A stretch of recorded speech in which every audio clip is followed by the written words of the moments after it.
नर पीड़ित रोग न भोग कहीं, अभिमान विरोध अकार नहीं, लघु जीवन स्तंभ तु पंचदशा कल पांतन नाश गुमानु असा।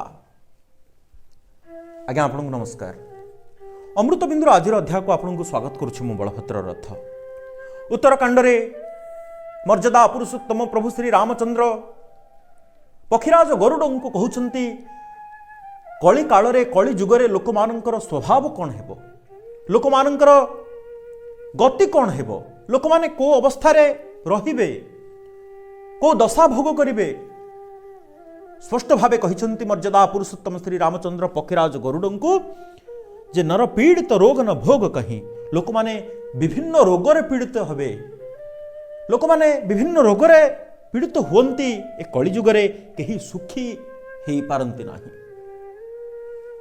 अकारण रे अभिमान आ सब कथा को समस्त को विरोध करती, पाई मात्र अल्प केते दिन रो जीवन, 5-10 वर्षर। आमे जदि वास्तव जीवनटा को आमे जदि सूक्ष्म दृष्टिकोण रे विचार करबा बा हिसाब को नबा, आमे प्रकृत रे 5-10 वर्ष ही हमर जीवन बंची थाउ पारू शेष पर्यंत। किंतु प्रकृत रे जीवन 5-10 वर्ष केमिति मु आपन को आउ दिने कहबी। हाँ, तेणु सामान्य जीवन पाइथांती, किंतु एते गर्व, एते आत्मबढ़ा, एते अहंकार देखांती जे मन हुए कल्प कल्प सरीगले मध्य एमाने केबे मरिबे नाही। यक्ष युधिष्ठिर जो उवाच च अहनि हनि भूतानि गच्छन्ति महं जमालयम् किंतु शेषा जीवितुमिच्छामि किमाश्चर्यम् अथ परम्।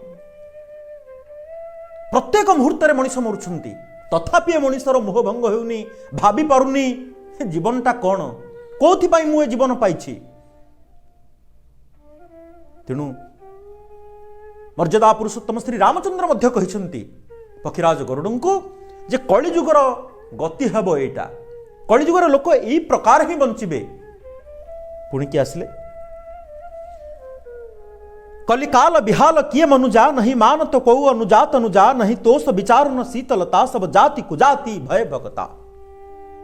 अर्थात कलिकाल मनीष को विभ्रांत कर दिए। अनेक परिस्थिति तार परिवेष्टिनी, तार परिवेश, तार चतुर्दिग, लोक मानकर स्वभाव को सी जेतेबेले देखे सेतेबेले कौन हुए जे कलिकाल रजो गति मनीष को विभ्रांत कर दिए, आक्तामाक्ता कर दिए अनेक परिस्थिति। पुणी से माने कौन करती, लोके झील और भौणीर विचार करि पारंती नाही। लोकंक ठारे ना थाए संतोष, ना थाए विवेक, ना थाए शांति। आज आज्ञा आम कहा जीवन रे शांति अच्छी मत टिके आपण कहले, आपण छाती हाथ रखे कहि परिबे मु शांति रे अछि? नाही आज्ञा, केही शांति रे नहंती। समस्त आमे मुसा दौड़ रे आज धाइचे। तेणु कि जाति की अजाति समस्ते भिक्षार्णजीवी ही जानते। पुणी कहउछंती ईर्षा पुरुषाक्षर लोलुपता, भरी पूरी रही समता विगता, सब लोग वियोग विशोक हुए, वरनाश्रम धर्म अचार गए। लोकंक ठारे ईर्षा, कठोरता एवं लोभा शक्ति भरी जाए। खुंदी हेगिरी अछि आम समस्तंक पाखरे ईर्षा। मु पर को ग्रहण करि पारु नाही, कारण मोठो उठी से जेतले भलरे अछि मु ताको ग्रहण करि पारुनी। मु ताको देखि कि कोन करछि, काली कहिथिली आपन को ईर्षा, कठोरता, लोभा शक्ति। मनुष्य जेतले लोभ करिव ना आज्ञा, ए समग्र विश्व ब्रह्मांड पृथ्वी मध्य ता पय नियंट। लोभ आगरे ए सब गुडाक तुच्छ। तेणु सेठू कौन हो जाए जे समभाव पलाए। मुझे पार्थक्य देखा चेष्टा करी, प्रभेद बारिबा को चेष्टा करी, एवं कठोर हो जीवी, निर्दय हो जीवी, अहंकारी हो जीवी, एवं मो पाखे जो लोभ आ आसक्ति मत ग्रास कर बस मु कौन करी, मो पाखर समभाव छाड़िक पलैब। समस्ते मनमालिन्य एवं गभीर दुखरे संतप्त हुंती। समस्ते ମାନେ ମନଟା ସବୁବେଳେ ମାରିକିରି ଥାନ୍ତି। ମନ କେତେବେଳେ ମରିଯାଏ? ମନମାଳିନ୍ୟ କେତେବେଳେ ସୃଷ୍ଟି ହୁଏ? ବଚସାରୁ, ଅହଙ୍କାରରୁ। ଆଉ ସେତେବେଳେ ମୁଁ ଯେତେବେଳେ ମୋର ଅପ୍ରାପ୍ତି ଯେତେବେଳେ ଅଧିକ, ମୁଁ ସେତେବେଳେ ମୋର ଦୁଃଖ ମଧ୍ୟ ଅଧିକ, ଦୁଃଖର କାରଣ ମଧ୍ୟ ଅନେକ। ତେଣୁ ସେଇଠୁ ବର୍ଣ୍ଣାଶ୍ରମ ଧର୍ମର ଆଉ ଆଚରଣ ଦେଖିବାକୁ ଆଦୌ ମିଳେ ନାହିଁ।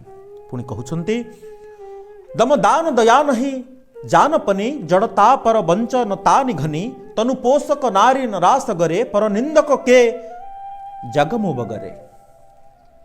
କାହାରିଠାରେ ଇନ୍ଦ୍ରିୟ ଦମନ, ଦାନ, ଦୟା ଏବଂ ସହାନୁଭୂତି ଦେଖିବାକୁ ମିଳେ ନାହିଁ।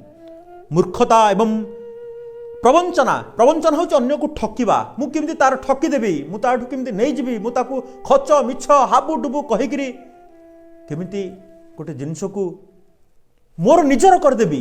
ମୁଁ ସବୁବେଳେ ସେଇ ଚିନ୍ତାରେ, ସେଇ ମାନସିକତା ଭିତରେ ମୁଁ ଯେତେବେଳେ ବଞ୍ଚୁଛି, ସେତେବେଳେ ମୋ ପାଖରେ ମୂର୍ଖତା ମଧ୍ୟ ଆହୁରି ଅଧିକରୁ ଅଧିକ ହେଇଯାଉଛି। ସେଇଠୁ ଆସିଲା ଯେ କି ସ୍ତ୍ରୀ କି ପୁରୁଷ ସମସ୍ତେ କେବଳ ଶରୀରର ପାଳନ ପୋଷଣରେ ତତ୍ପର ହୁଅନ୍ତି। କେମିତି ମୁଁ ଭଲ ଖାଇବି, ମୁଁ କେମିତି ଭଲ ପିନ୍ଧିବି, ମୁଁ କେମିତି ଭଲ ଲଗେଇବି, ମୁଁ କେମିତି ବ୍ୟାଙ୍କ ବାଲାନ୍ସ ବଢ଼େଇବି, ମୁଁ କେମିତି କୋଠା ବାଡ଼ି କରିବି, ମୁଁ କେମିତି କାର୍ କିଣିବି, ମୁଁ କେମିତି ସେୟାର ମାର୍କେଟରେ ପଇସା ଲଗେଇବି, ପଇସା ଡବଲ ହବ। ଏଇ ଚିନ୍ତାରେ ହିଁ ସମସ୍ତେ ସବୁବେଳେ ନିମଗ୍ନ ଥାନ୍ତି, ବ୍ୟସ୍ତ ଥାନ୍ତି। ତେଣୁ ଆଉ କିଛି ଭାବି ପାରନ୍ତି ନାହିଁ।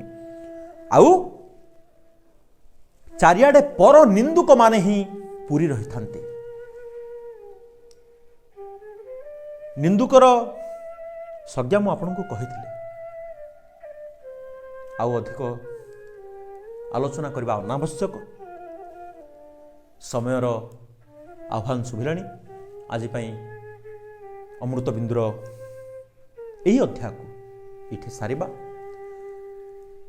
ଅମୃତବିନ୍ଦୁକୁ ଆମେ ଜୀବନର ଆଧାର ଭାବେ ରଖିବା ପାଇଁ ଚେଷ୍ଟା କରିବା, ପ୍ରଚେଷ୍ଟା କରିବା ଏବଂ ସବୁଆଡ଼ୁ କଥା, ସବୁ ଦିଗରୁ କଥା, ଆପଣଙ୍କ ପାଖରେ ବି ଯଦି କିଛି ଭଲ କଥା ଅଛି ଜଣାନ୍ତୁ, ମୁଁ ନିଶ୍ଚୟ କହିବି।